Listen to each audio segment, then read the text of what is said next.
everyone, I'm Mona Hastings and here is the news.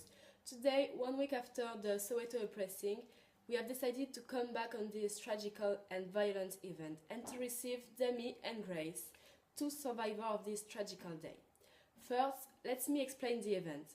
On June the 16th, 1976, in the little township of Soweto, teenagers of different schools began a pacifist demonstration to protest against the total control of government about what is teaching at school.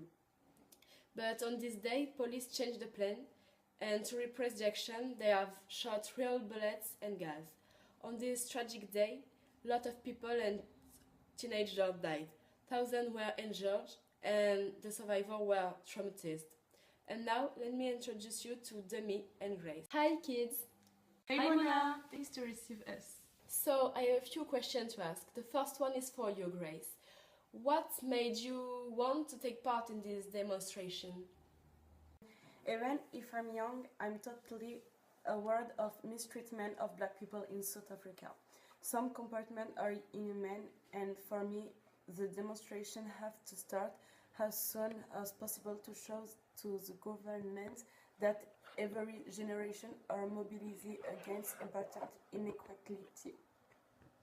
On Friday, it was the first time I took part in the sort of event, and my brother was next to me.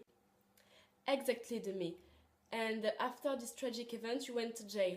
And now you maintain that you are ready to continue the fight, even if you have to die for your idea. But don't you think about your family? Your sister said that on this day you were here to protect her, but what will she do if you are not here anymore? Of course, I'm thinking about them. My family is the most important thing of my life. But the right of the black community have to be clean, so if I have to die for it, I'll die. Moreover, my parents support me in my opinions, so if I think they'll be proud of me. For my sister, I have a message to her. Grace, if I die, promise me to continue to fight, to be able to see one day South Africa as an equal nation. Yes, I promise. A good promise you've made today.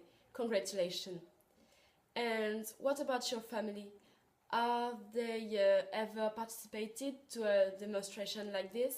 Or have they already made an action to fight against the inequality?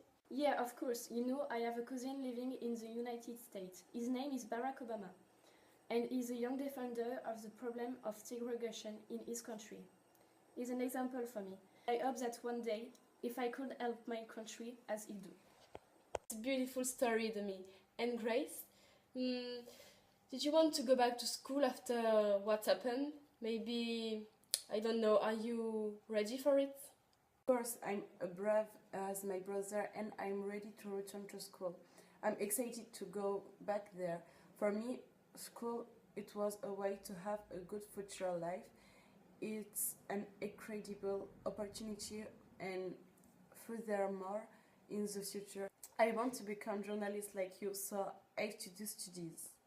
Oh, you're right, journalist is one of the best jobs. It permits to make people aware of the most important situation, like I'm doing today.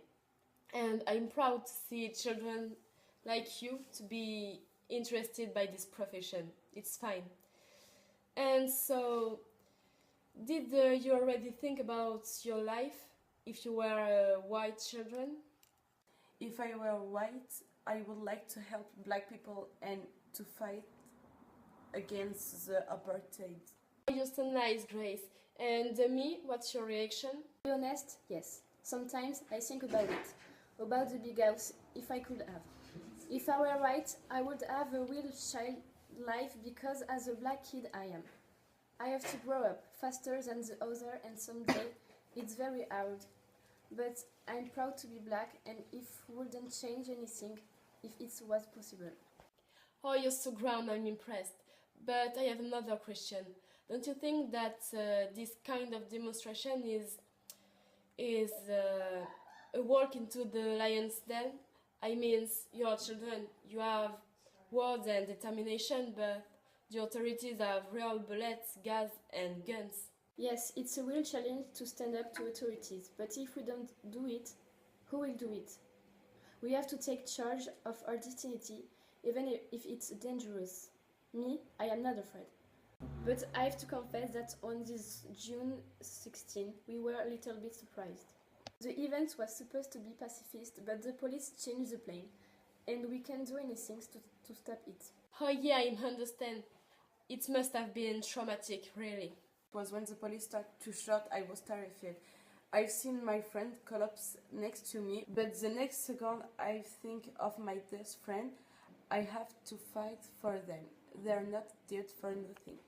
You're totally right, and your speech is very touching and very revolting too. It's incredible that children like you, age of 15 and 16 years old, have to die to protest against the inequality. So guys, I have a last question. Could you one day think about living out of South Africa to go to another country where the law are most equal between black and white people maybe? Oh no, the more involved in this situation we are, the more in danger of staying here we are. We didn't do it to give up everything and live in another country, even if the France is a country which make me dream. I'm agree with my sister. Thank you so much for your testimony, guys. Goodbye, thanks to heard us. And now let's talk about Kovu, the baby lion who escaped from the Johannesburg Zoo.